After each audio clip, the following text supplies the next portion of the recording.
واقعات سیرت النبی صلی اللہ علیہ وآلہ وسلم قسط نمبر 62 اپنا اسلامک اسٹوڈیو۔ ناظرین، حضرت ابن عباس رضی اللہ عنہ راوی ہیں کہ ایک دن حضور صلی اللہ علیہ وآلہ وسلم نے اہل صفہ کی محتاجی اور پریشان حالی کو دیکھا تو ان کو اس طرح تسلی دی: اے اہل صفہ، بشارت ہو، تمہیں نہیں، میری امت میں سے جو کوئی فقر و فاقہ میں صبر و شکر کی زندگی اس طرح بسر کرے گا جس طرح تم کرتے ہو، وہ جنت میں میرا رفیق ہوگا۔ ناظرین، اصحاب صفہ کی مجموعی تعداد جو مختلف اوقات میں صفہ میں مقیم رہی 400 کے قریب ہے۔ ازواج مطہرات کے حجرے۔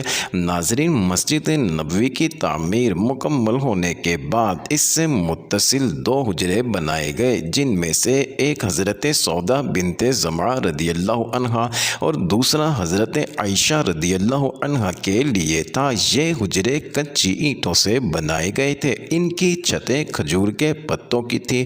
ناظرین، 6 یا 7 ہاتھ چوڑے اور 10 ہاتھ لمبے تھے۔ اونچائی اتنی تھی کہ آدمی کھڑے ہو کر ہاتھ سے چھو سکتا تھا۔ دروازوں پر سیاہ بالوں کے کمبل یا ٹاٹ کے پردے تھے۔ مسجد سے متصل حضرت حارثہ بن نعمان رضی اللہ عنہ کے مکانات تھے۔ ناظرین، اس وقت تک حضرت سودا رضی اللہ عنہا اور حضرت عائشہ رضی اللہ عنہا عقد نکاح میں آ چکی تھی، اس لیے 2 ہی حجرے بنائے گئے۔ جب اور ازواج آتی گئیں تو اور کمرے بنتے گئے۔ رفتہ رفتہ حضرت حارثہ رضی اللہ عنہ نے تمام مکان حضور صلی اللہ علیہ وآلہ وسلم کی نظر کر دیا۔ حضرت عائشہ رضی اللہ عنہا کے حجرہ کا ایک دروازہ مسجد کی طرف تھا۔ حضور صلی اللہ علیہ وآلہ وسلم اس دروازے سے مسجد میں تشریف لاتے اور جب اعتکاف میں ہوتے تو سر مبارک حجرے کے اندر کر دیتے اور حضرت عائشہ رضی اللہ عنہا دھو دیتی۔ ناظرین، حجروں کی ترتیب۔ ناظرین، ازواج مطہرات کے حجروں کی ترتیب یہ تھی: حضرت ام سلمہ، حضرت ام حبیبہ، حضرت زینب، حضرت جویریہ، حضرت میمونہ، حضرت زینب بنت جحش رضی اللہ عنہما کے مکانات شامی جانب تھے اور حضرت اماں عائشہ، حضرت صفیہ اور حضرت سودا رضی اللہ عنہما کے مقابل جانب تھے۔ ناظرین، جس وقت حضرت ماریہ قبطیہ رضی اللہ عنہا حرم مبارک میں داخل ہوئی تو اس وقت جو حجرے موجود تھے ان میں کوئی خالی نہ تھا، اس لیے ان کے قیام کا علیحدہ انتظام کیا گیا تھا اور وہ مدینہ کے مضافات میں ایک باغیچہ میں رہتی تھی۔ ناظرین، نماز کی رکعتوں میں اضافہ۔ ناظرین، ہجرت سے پہلے نماز مغرب کے سوا ہر نماز میں صرف 2 رکعتیں فرض تھی۔ مدینہ آنے کے بعد 1 ماہ گزرا تو ظہر، عصر اور عشاء میں 2 رکعت کے اضافے کا حکم آیا۔ ناظرین، اوقات نماز کے بارے میں روایت ہے کہ نماز فجر سب سے پہلے حضرت آدم علیہ السلام نے پڑھی تھی۔ ظہر کی نماز حضرت ابراہیم علیہ السلام نے بطور شکرانہ پڑھی تھی، اس لیے کہ نمرود کے اللہ تعالیٰ نے جب گلزار بنایا اس وقت دوپہر کا وقت تھا۔ ناظرین، نماز عصر سب سے پہلے حضرت یعقوب علیہ السلام نے ادا کی تھی، اس لیے کہ ان کے صاحبزادے حضرت یوسف علیہ السلام کی گمشدگی کے بعد ناظرین ان کے صحیح و سلامت ہونے کی اطلاع حضرت جبریل علیہ السلام نے حضرت یعقوب کو دی تو اس وقت عصر کا وقت تھا۔ ناظرین، مغرب کی نماز پہلے داؤد علیہ السلام نے ادا کی تھی، اس لیے کہ اللہ تعالیٰ نے ان کی توبہ جب قبول کی اس وقت مغرب کا وقت تھا۔ حضرت داؤد نے شکرانہ میں نماز مغرب پڑھی۔ ناظرین، حضرت یونس علیہ السلام جب مچھلی کے پیٹ سے زندہ نکل آئے تو رات کا وقت تھا۔ ناظرین، انہوں نے شکرانے میں پہلی نماز عشاء ادا کی۔ اللہ تعالیٰ نے معراج کی شب میں ان 5 نمازوں کو امت محمدی کے لیے فرض کیا۔ اس بات کا اشارہ ہے کہ یہ خلاصہ عبادات انبیاء ہے۔ ناظرین، حضرت عبداللہ بن سلام رضی اللہ عنہ پہلے یہودی ہیں جنہوں نے اسلام قبول کیا۔ حضرت عبداللہ بن سلام رضی اللہ عنہ کا نام اسلام قبول کرنے سے قبل حسین بن سلام بن حارث تھا اور ان کی کنیت ابو یوسف تھی۔ ناظرین، حسین بن سلام تورات کے عالم تھے۔ انہوں نے تورات میں یہ پڑھا تھا کہ مکہ میں ایک نبی کا ظہور ہونے والا ہے۔ دل میں ہر وقت یہی خیال رہتا تھا کہ نئے نبی کی زیارت کا کب شرف حاصل ہوگا۔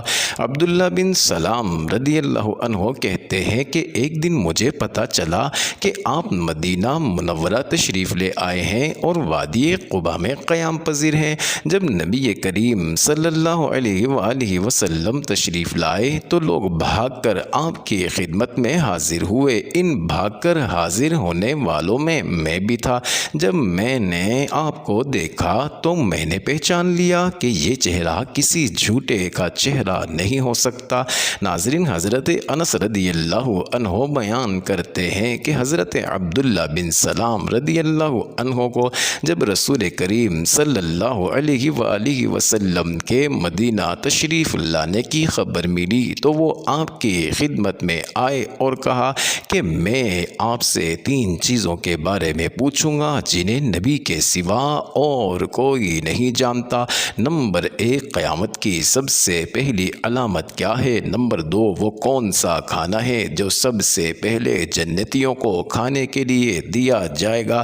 نمبر 3، کس چیز کی وجہ سے بچہ اپنے باپ کے مشابہ ہوتا ہے؟ ناظرین، آپ صلی اللہ علیہ وآلہ وسلم نے فرمایا کہ جبریل علیہ السلام نے ابھی مجھے آ کر اس کی خبر دی ہے۔ قیامت کی سب سے پہلی علامت ایک آگ کی صورت میں ظاہر ہوگی جو لوگوں کو مشرق سے مغرب کی طرف ہانک لے جائے گی۔ سب سے پہلا کھانا جو اہل جنت کی دعوت کے لیے پیش کیا جائے گا وہ مچھلی کی کلیجی پر جو ٹکڑا ٹکا رہتا ہے وہ ہوگا۔ اور بچے کی مشابہت کا جہاں تک تعلق ہے تو جب مرد عورت کے قریب جاتا ہے اس وقت اگر مرد کی منی پہل کر جاتی ہے تو بچہ اسی کی شکل و صورت پر ہوتا ہے، اگر عورت کی منی پہل کر جاتی ہے تو پھر بچہ عورت کی شکل و صورت پر ہوتا ہے۔ ناظرین، یہ سن کر حضرت عبداللہ بن سلام رضی اللہ عنہ بول اٹھے، میں گواہی دیتا ہوں کہ آپ اللہ کے رسول ہیں۔ پھر عرض کیا، یا رسول اللہ صلی اللہ علیہ وآلہ وسلم، یہود انتہا کی جھوٹی قوم ہے۔ یہود بخوبی جانتے ہیں کہ میں ان کا رئیس ہوں اور ان کے رئیس کا صاحب زادہ ہوں اور ان کا جید عالم ہوں اور ان کے جید عالم کا بیٹا ہوں۔ آپ صلی اللہ علیہ وآلہ وسلم ان کو بلا کر میرے بارے میں پوچھیں، بشرط یہ کہ ان کو میرے مسلمان ہو جانے کا علم نہ ہو۔ اگر ان کو میرے مسلمان ہونے کا علم ہو گیا تو وہ میرے خلاف بہتان تراشی کریں گے۔